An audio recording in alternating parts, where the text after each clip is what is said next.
kami dari kelompok 8. Video ini akan membahas profil dan analisis Partai Kebangkitan Bangsa dalam sistem kepartaian dan pemilu di Indonesia. Sebelumnya, perkenalkan nama saya Disney Natali Parusip dan dengan dua rekan saya yaitu Elvira Zahra dan Adnan Soleh. Saya Disney Natali Parusip akan membahas sejarah dan ideologi PKB. PKB berdiri pada tanggal 23 Juli 1998, lahir dari semangat reformasi pasca tumbangnya Soeharto. Selama Orde Baru, warga NU dipaksa bergabung ke P3. Ketika kebebasan berpolitik terbuka, tokoh-tokoh NU seperti Gus Dur, Gus Mus, Matori Abdi Jalil, dan Muhaimin Iskandar atau biasa dikenal Caimin mendirikan PKB sebagai wadah politik kaum Nahdliyin.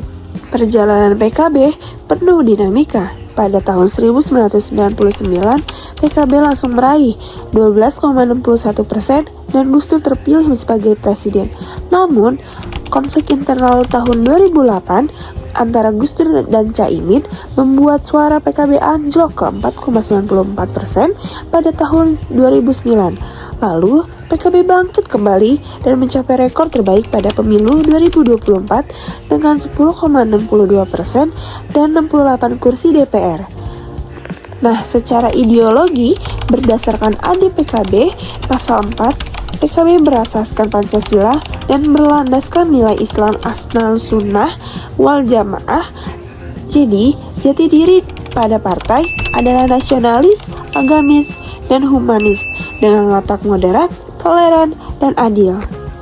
Saya Elvira Zahra Kairunisa akan membahas struktur, basis massa, dan perolehan suara PKB.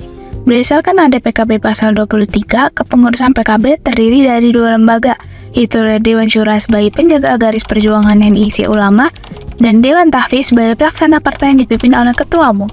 Struktur berjenjang dari DPP tingkat nasional, DPP provinsi, DPC kabupaten, hingga ke tingkat desa.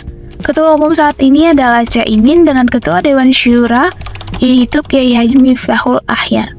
Basis massa utama PKB yaitu ada pada jaringan Nahdlatul Ulama dengan lebih dari 90 juta anggota. Wilayah terkuat yaitu ada di Jawa Timur, Jawa Tengah, dan Jawa Barat.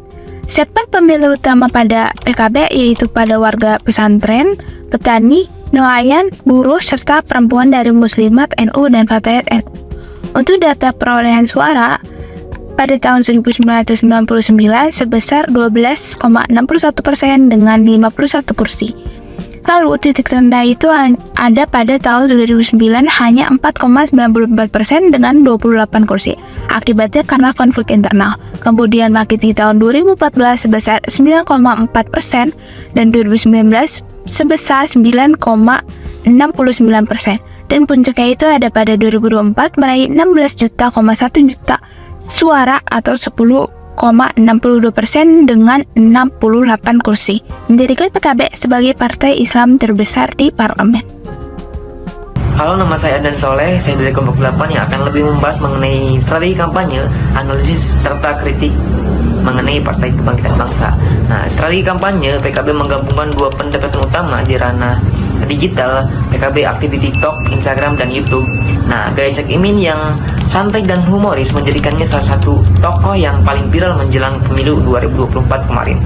Nah, di akar rumput, PKB juga mengandalkan jaringan pesantren dan otoritas kiai sebagai mesin mobilisasi suara.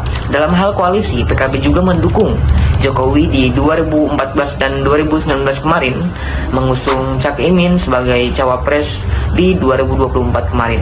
Nah, dan kini bergabung dalam koalisi pemerintahan Prabowo Subianto. Nah, dari sisi analisis, kekuatan PKB juga terletak pada basis organik NU dengan 90 juta lebih anggota dan brand Islam moderat yang masih relevan gitu. Namun kelemahannya juga jelas, terlalu bergantung pada figur Caimin ini gitu, dimana kaderisasi lemah dan struktur masih Jawa sentris. Nah, anggaran rumah tangga PKB Pasal 41 mewajibkan minimal 30% keterwakilan perempuan dan kepengurusan, namun kenyataannya belum terpenuhi secara merata gitu.